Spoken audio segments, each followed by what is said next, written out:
जब आप कोई चार्ट खोलते हैं तो सबसे पहले किस चीज पर आपकी नजर जाती है? ज्यादातर लोग कैंडल्स देखते हैं, कुछ लोग इंडिकेटर्स लगाते हैं, तो कुछ ट्रेडर्स चार्ट पर पैटर्न्स ढूंढते हैं। लेकिन चार्ट पर जो सबसे इंपॉर्टेंट इंफॉर्मेशन होती है उसे आप इग्नोर कर देते हैं, और वो चीज है वॉल्यूम। असल में कैंडलस्टिक सिर्फ आपको बताती है कि मार्केट में क्या हुआ, प्राइस ऊपर गई या नीचे गई, लेकिन वॉल्यूम आपको बताता है कि उस प्राइस मूव के पीछे कितना पैसा लगा है, कितने ट्रेडर्स ने उस लेवल पर ट्रेड किया है, और सबसे बड़ी बात, वो मूव रियल है या सिर्फ एक दिखावा है।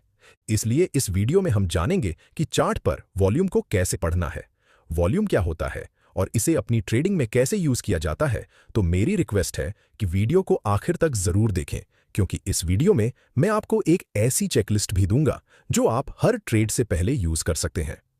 तो चलिए बिना समय बर्बाद किए बिल्कुल बेसिक्स से शुरू करते हैं। सबसे पहले यह समझ लीजिए कि जब आप कोई भी चार्ट खोलते हैं, चाहे निफ्टी का हो, बैंक निफ्टी का हो या किसी भी स्टॉक का हो, तो वो चार्ट आपसे एक साथ दो अलग अलग लैंग्वेजेस में बात कर रहा होता है।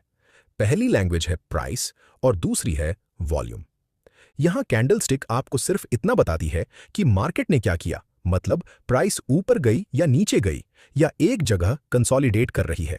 इसका मतलब चार्ट पर बन रही कैंडलस्टिक्स आपको प्राइस की मूवमेंट्स को विजुअलाइज कराती है, लेकिन इसके पीछे की पूरी कहानी बताता है वॉल्यूम, क्योंकि वॉल्यूम आपको बताता है कि प्राइस के उस मूव के पीछे कितने ट्रेडर्स की पार्टिसिपेशन थी, उस लेवल पर कितने बायर्स और कितने सेलर्स आए, साथ ही कितना पैसा एक्चुअली उस डायरेक्शन में लगा। अब इसे एक एग्जाम्पल से समझते हैं। मान लीजिए निफ्टी ने 200 पॉइंट्स का अपसाइड मूव किया और उस दिन उस समय वहां वॉल्यूम भी बहुत ज्यादा था, तो इसका सीधा मतलब है कि बहुत सारे ट्रेडर्स ने उस बुलिश मूव को सपोर्ट किया, उन्होंने इसमें अपना पैसा लगाया और इसलिए वो मूव जेन्युइन है, इसलिए उस पर भरोसा किया जा सकता है।